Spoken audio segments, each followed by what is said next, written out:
Сәлеметсіздер ма? Менің атым Эльмира. Мен Қазақстаннанмын. Анкарадан сәлем. Әртүрлі жағдайларға байланысты білім жетілдіру және отбасылық жағдайға байланысты Түркияның Анкара қаласына келіп отырмын. Келгеніме 1 аптаның жүзі болды. Өзім дәрігермін, дәрігер-ревматологпын.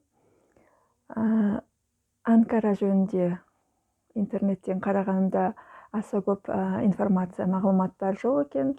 Сол үшін кішкене қиын болды келетін кезде. Бірақ әсіресе қазақ тілді мәліметтер жоқтың қасы. Сол үшін және тағы да бір себеп бар, оны сәл соңыра айтармын. Осындай видео түсіруді шештім. Анкара қаласы Түркияның астанасы.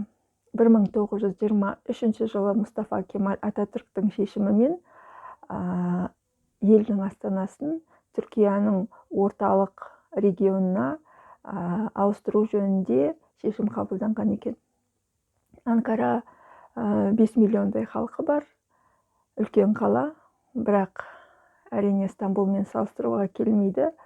Жаңа астанасы Анкара, әрине бұрыннан ғасырлап болған астаналары Стамбул екеуінің арасында үнемі тартыс байқалады. Анкаралықтар біз деген жаңағы мәдени орталығымыз, біз деген бизнесмендер, политиктер, студенттердің қаласымыз дейді. Ал Стамбул әрине өзінің бай тарихымен, өзінің географиялық орналасуымен, әрине бәрібір де туристерді де, басқа көпшілікті де өздеріне аудара алады. Енді Анкараның тағдыры біздің Астананың тағдырымен ұқсас. Бізде де бар ғой жаңағы Астана мен алматылықтардың арасындағы тартыс. Алматылықтар бізге жету қайда, біз мәдени орталықпыз, біз бизнестің орталығымыз дейді. Астаналықтар біз деген әдемі қаламыз, бізде политика, бізде студенттер, бізде бизнесмендер деп. Өзіңіз де байқайсыздар ғой, енді ондай үнемі тартыстар болып тұрады.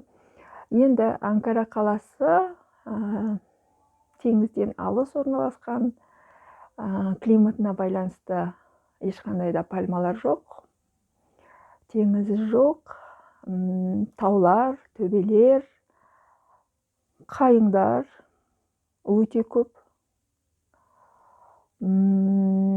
Қазір бүгін 10 наурыз қар себелеп тұр. Сондықтан сыртқа да шыққым келмейді.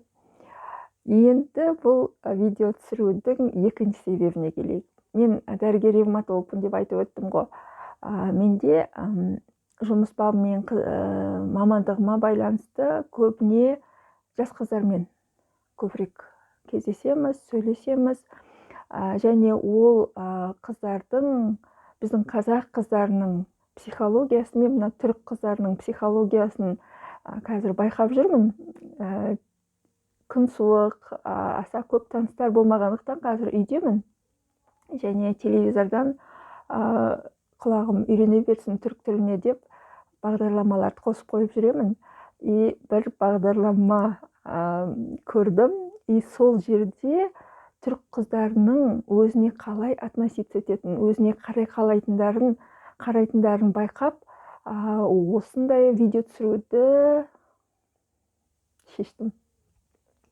Біріншіден, біздің қазақ қыздары қандай? Сыпайы, ақылды, тәрбиелі көп кезде. Және өте көп комплекстері бар.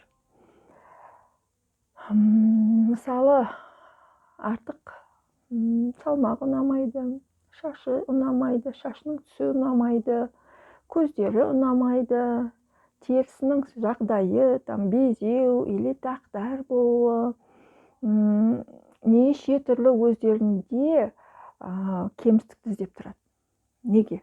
Тым жақсы әп-әсем қыздар үнемі өздеріне өздері проблема тауып отырады. және ол проблемаларын қуыстанып, ұялып, жасыруға тырысады. Ал мынау бағдарламаның кезінде gelin evi деген бағдарлама екен. Ол бағдарламада жас келіндер өздерінің үйлерін көрсетеді екен. Ол туралы да бір видео түсіре салармын, қызық деп ойлаймын. Себебі көп салттары дәл біздің оңтүстіктегі қыз ұзату, қыздың дүниесін алып келу, қалың малын беру, тап сондай нәрселерге өте қатты ұқсайды екен. Ол туралы да бір видео түсіріп жіберермін, қызық болса. Ал мен бұл жолы бірінші түрік қыздары мен қазақ қыздарының арасындағы ерекшелігін айтқым келіп жатыр. Бірінші маңызды ерекшелігі түрік қыздары өздерінің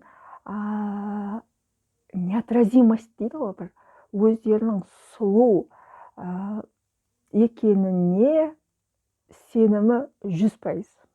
Даже одан да жоғары болуы мүмкін.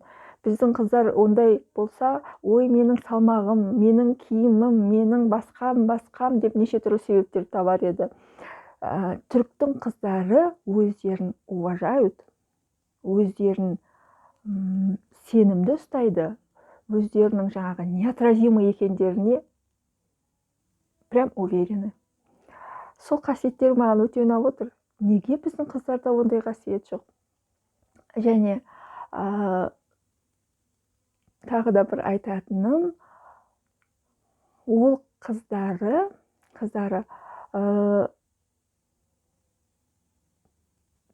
қалай айтсам болады? Оның қыздары сенімді. Олар идеальный екеніне сенімді. Біздің қыздарға да бір осындай сенімділік жетпейді.